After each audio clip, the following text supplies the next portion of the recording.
Hello YouTube friends, Ben Ochart here. Thank you so much for tuning in. And I would like to speak with you today about just a follow-up to a video I did about a week or two ago in which I talked about this poly filter product. I talked about it in a video I called voodoo poly voodoo filter or something like that. And I'll post a picture and a link to the video here, but this product is makes some pretty strong claims about removing harmful organics, toxic ammonia, heavy metals, all forms of phosphates, and medication after treatments. Some of the comments under that video were that this product was expensive, it wasn't cheap, and instead, some people commented, well, instead I'm using floss, I'm using crib batting, inexpensive polyfloss, things of this nature. And so I decided to do a little experiment. And the first thing I did is I took the this product here, this poly filter that I had been running in my sump, and you'll be able to see here.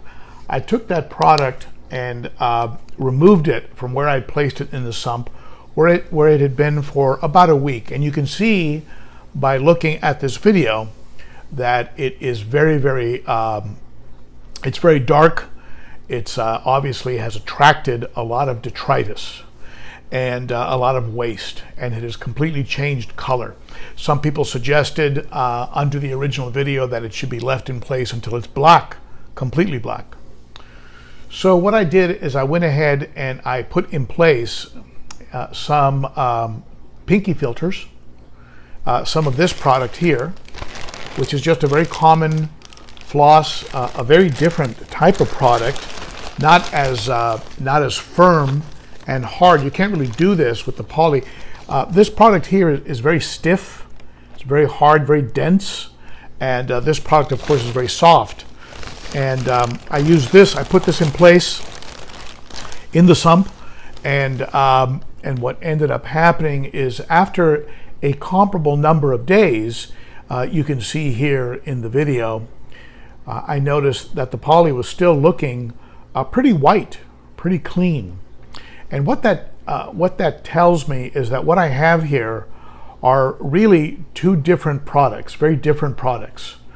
And when you say that you're not going to use one because it's too expensive, or you'd rather use another one, or things of that nature, we're really talking about apples and oranges, two very different things. This poly filter product has a very, I feel in my mind, a very specific application. If you have, let's say you have very sensitive fish, let's say you have discus, let's say you have shrimp, and things that can be, invertebrates, things that can be very sensitive to metals, things of that nature, then yes, you should put some of this in and put it in for a while. And when it turns black, remove it and possibly run some again. But it is designed to remove very particular things. I'm not sure if it's infused with a particular kind of chemical or why it works the way it works. I'm not sure of the science behind it, but it is very different from floss or from poly. For what you pay for this, you can get, 10 yards of this that you can cut and fit to fit in the baskets of your canister, to fit in the cartridges of your hang-on back, or so you get a lot more for the money for this. But it's floss and this poly product are very different. All you have to do is watch how they change over time, and you realize that this is pulling out of your water different things from what this is doing. This is strictly mechanical and pulling out what it catches, what it can catch. And you can look here, take a look here at the poly, what it looks like. The pinky, take a look at the pinky, what it looks like now after the same number of days. There's no comparison between what it looked like and what this product looked like after the same number of days in a clean tank, both of them going into a relatively clean looking tank. So my conclusion is that we really can't compare them. This I would suggest for use in canister filters. Certainly use, liberally use to fill in the gaps that another media might not be covering an entire area. You can cut pieces of this and stuff it in to shore up and make sure that the water is not getting through without being filtered. This will not necessarily clog. It would have to be very, very dirty to clog.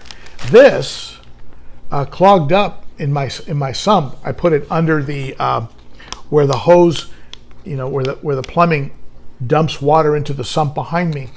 I put some of this. You can see here in the video. I put some of it there, and in a couple days, in 2 or 3 days, it was backing up the sump. It was clogging the sump, so it blocks. It gets blocked. It pulls so many metals or phosphates or whatever was pulling out. It pulled such a high concentration so quickly that it became blocked and really slowed down the water flow. So I would not use it in that application. However, I would use it where I've just medicated a tank, and I now don't necessarily want to put charcoal in my tank. I would use some of this poly to pull out the residual medication. I would trust that it'll do that. I would also use it if I felt that there might be some metals or some phosphates.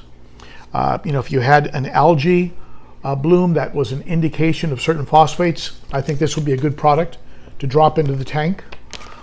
So this has a specific purpose, and I feel that purpose makes it worth the cost.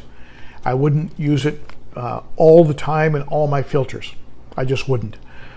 This has a separate purpose, and in my mind it is strictly water polishing and mechanical filtration, and it will not clog. It is inexpensive comparatively speaking. It is inexpensive, and so I feel they both have a role in the hobby, and so I can't really say that one is better than the other. I feel this product is better at pulling things out rapidly.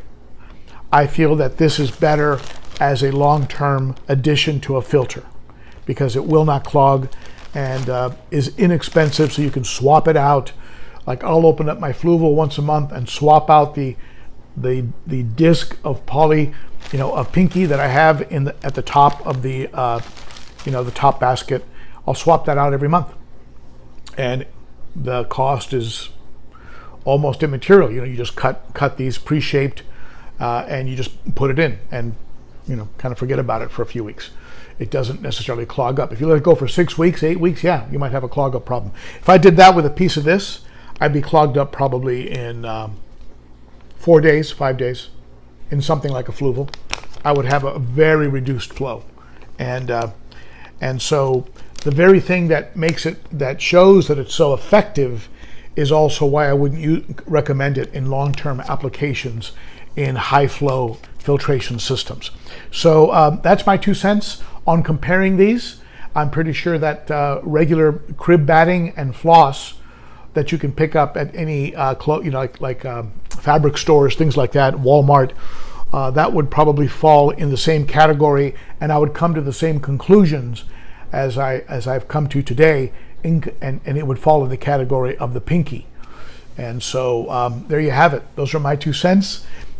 Share your thoughts below. If you've used the product, I'd like to hear what you have to say, and I'd love to hear your comments. I do. And be sure to rate and hit that bell. Okay, hit that bell so you get notifications if you haven't already. Thank you so much for tuning in, and that's it for me. Thank you so much. Bye-bye.